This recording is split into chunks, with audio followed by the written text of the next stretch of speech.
When you get to know your neighbor by name, that creates a different kind of friendship. When you know your neighbors, you communicate better with them. You feel safer. You feel like you can ask for help. It helps create a feeling of like a safe and welcoming community. So in early 2018, the city is revisioning and restructuring our neighborhood engagement program, and we're naming it Neighbors Connected.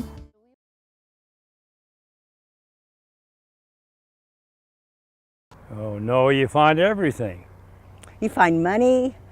I'm surprised at the amount of car parts. Lots of broken taillights. Too many cigarette butts. Not a surprise, but an issue. They multiply faster than you pick them up. I know. We're very committed to Arvada. We raised our family here. We think it's one of the gems of the metro area, if not of all of Colorado. And so we want to keep it being a gem. Feels good to actually see what you're volunteering about, because I see the trash bags and I know, oh, I've done that, and that feels good.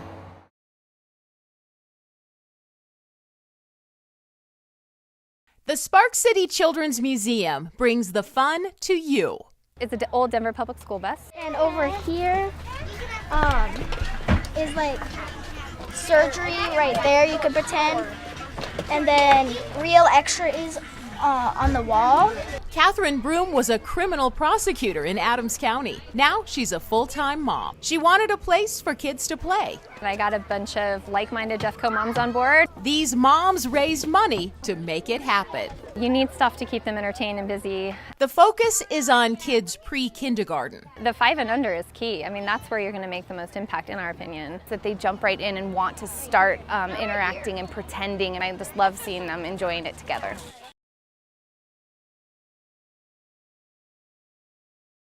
Tell me a little bit about the process you were involved in for the last year during construction. So we really started out with the ground up with the kids in mind. So we really started with, first of all, flexible seating and spacing. Our kids can stand up and learn, our kids can sit down and learn, they can have soft seating on the ground. They don't have cubbies under their desks anymore. They take a little file folder and tray with them to learn wherever they want to go. Our kids are using iPads. They can use them as a slate and just write on the iPad. They can share their information. 6 to 8 to 10 kids can be working on a document together. How about this? We also have Legos in every classroom as well. So our kids are using Legos to manipulate, to move, to really look at critical thinking and their communication and collaboration. Our kids are using green screen. Our kids are having some voice and choice how they learn. They can demonstrate their learning in a variety of ways. I understand even the playground is unique here. What makes it so special?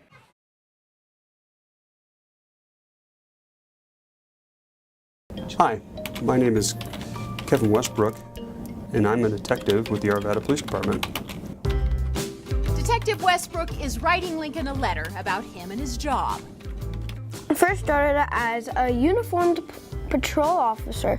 I also was on the department's SWAT team.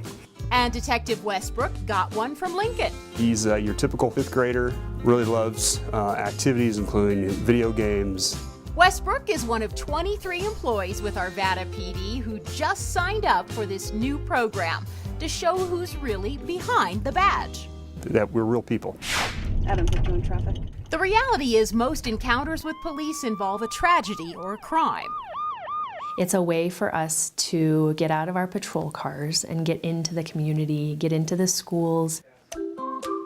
Commander Hensley is thrilled with how the program has taken off. It helps promote a good old-fashioned letter writing. She just got a letter from her buddy Adrian. He drew his selfie, which I thought was really cute. Police chose 5th graders at Arvada K-8 because they're impressionable. The perfect time to create a mentoring relationship.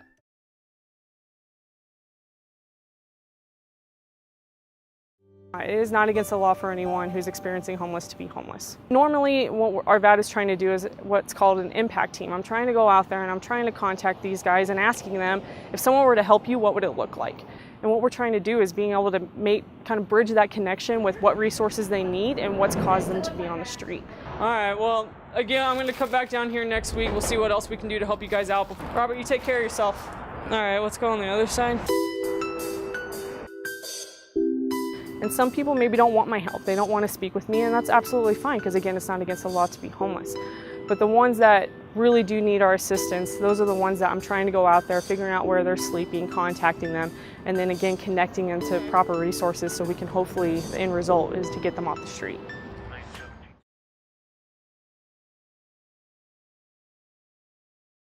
I see the Gestapo is coming around, and when he turned the corner, I squeezed right out. I get to the other side of the fence, and I'm looking for my brother, and I'm calling his name in a whisper.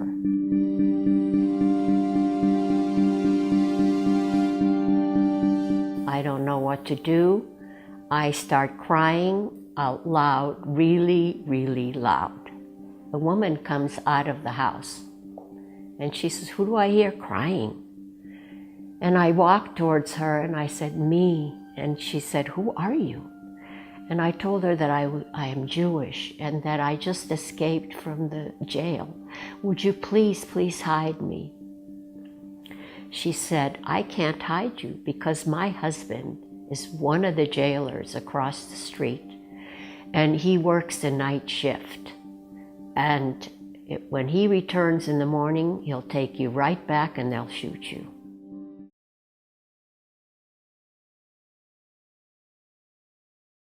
Warm Hearts, Warm Babies was started in 2000 by Victoria Swain, who was a lady that lived in Brighton. She had lost a baby, and so she started out by doing booties, taking them to Platte Valley Hospital, and then gradually it grew into what we are today.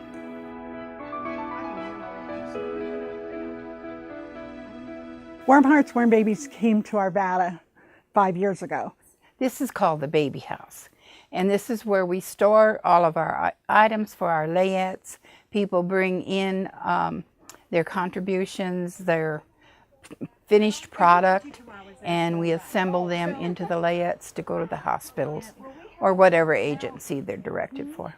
And there is so much stuff that's brought in, material and all the homemade items. It takes a lot of our time to keep it fairly neat.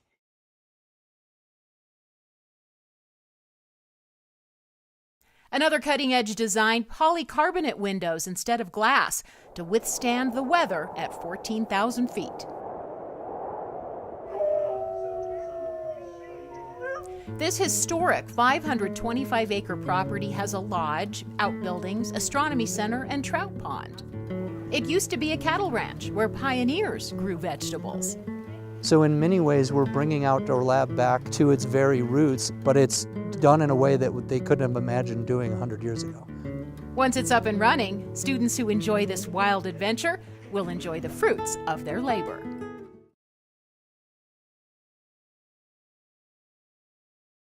I love doing modifications. We'll put panniers and stuff on the back so that he can actually go get groceries and carry them home. We can do pretty much anything. Bob Matter started doing assisted cycling tours for the disabled back in 2007. Speaking as a father of a 27-year-old who has a disability, what I've seen is the world tells him everything that can't be done. He's on the autism spectrum. Part of this shop purpose is to bypass that. In 2017, he opened a New Spin Bike Recyclery, a full-service shop at 64th and Wadsworth in Arvada, Add quantity. to teach his son David and others business skills.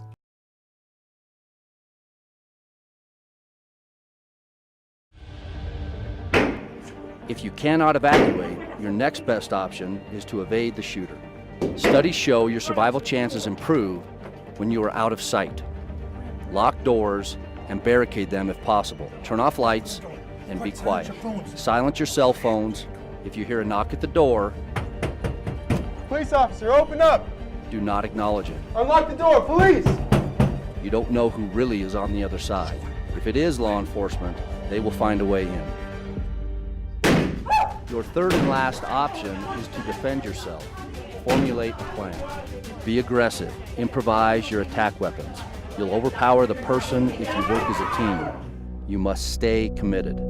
Your first choice should not be to play dead, but if that's all you can do, then do it.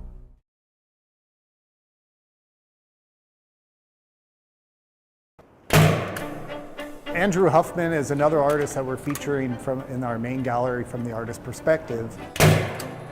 We have these little nooks in our main gallery, and we're asked him to create this installation. This piece is based on some semicircles and this painting here. So it's Flatland is the name of the painting. So I just make a compass here out of wood and then hit it in here. And then to get my radius, and then I have to go in and measure every inch. This string installation stuff is trying to make air part of the medium and also utilizing shadows. This yarn is just like the most mundane type yarn that like your grandma would crochet with or something.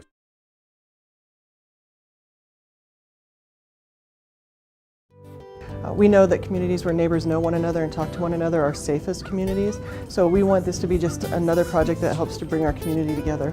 If they find it, we hope that they will take their picture with it and send it to the Arvada Police PIO at arvada.org. We'll share that on our social media, and they can keep it then, or they can re-hide it. If they want to post on the picture that they send us on Facebook, they can say, I've hidden this rock in the community. And so just to really create an engagement and a dialogue with the community and have these rocks out there and have everybody talking about them. We look forward to neighbors finding these rocks and helping us to spread the joy of them, and we really hope that it builds the community and makes people more aware of our Citizens Police Academy Alumni Association, and aware of our police department, and aware of the great neighborhood that we all live in and the great community that we call Arvada.